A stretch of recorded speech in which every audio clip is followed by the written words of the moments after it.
Indian national കോൺഗ്രസിന്റെ ദേശീയ നേതാവ് കെ.സി. വേണുഗോപാലിനോട് ചില കാര്യങ്ങൾ പറയാനുണ്ട്.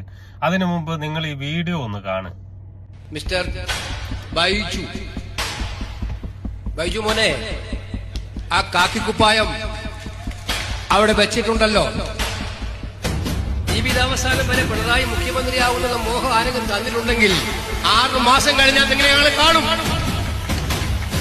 6 മാസം കഴിഞ്ഞാൽ, ഏപ്രിൽ മാസം കഴിഞ്ഞാൽ മിസ്റ്റർ ബൈജു നിങ്ങളെ ഞങ്ങൾ കാണും.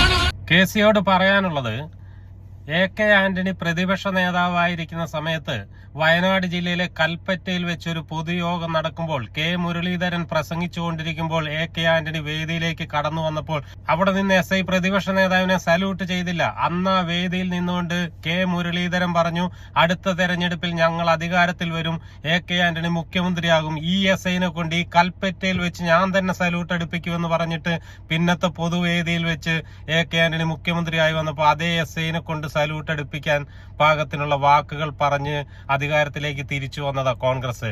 ഇന്ന് കെ.സി. വേണുഗോപാലിന് പറയാൻ കഴിയുമോ അടുത്ത തെരഞ്ഞെടുപ്പിൽ കോൺഗ്രസ് അധികാരത്തിൽ വരുമെന്ന്? 10 വർഷത്തെ CPM-ന്റെ ഭരണവിരുദ്ധ വികാരമുണ്ട്, ജനങ്ങൾ വലഞ്ഞിരിക്കുകയാണ്, അതുകൊണ്ട് ഞങ്ങൾ വോട്ട് ചെയ്ത് ഞങ്ങളെ അധികാരത്തിലേറ്റുമെന്നുള്ള പ്രതീക്ഷയല്ലാതെ നിങ്ങൾ പ്രതിപക്ഷം എന്ന രീതിയിൽ പ്രവർത്തിച്ചിട്ട് എന്തേലും ഗുണം ഈ സമൂഹത്തിന് ഉണ്ടായിട്ടുണ്ടോ? പറയുമ്പോ എന്തെങ്കിലും പറഞ്ഞിട്ട് കാര്യമില്ല. അതുകൊണ്ട് നല്ല രീതിയിൽ പ്രവർത്തിച്ച് അധികാരത്തിൽ വരാൻ നോക്കുക. അല്ലാതെ ജനങ്ങൾ ഈ സർക്കാരിനെ കൊണ്ട് കഷ്ടപ്പെടുവാണ്, അതുകൊണ്ട് വോട്ട് ചെയ്ത് ഞങ്ങളെ ജയിപ്പിക്കുമെന്ന് സ്വപ്നം കണ്ടിരുന്ന അടുത്ത പ്രാവശ്യവും നിങ്ങൾക്ക് അധികാരം കിട്ടില്ല എന്ന കാര്യം നിങ്ങൾ മനസ്സിലാക്കണം കേട്ടോ.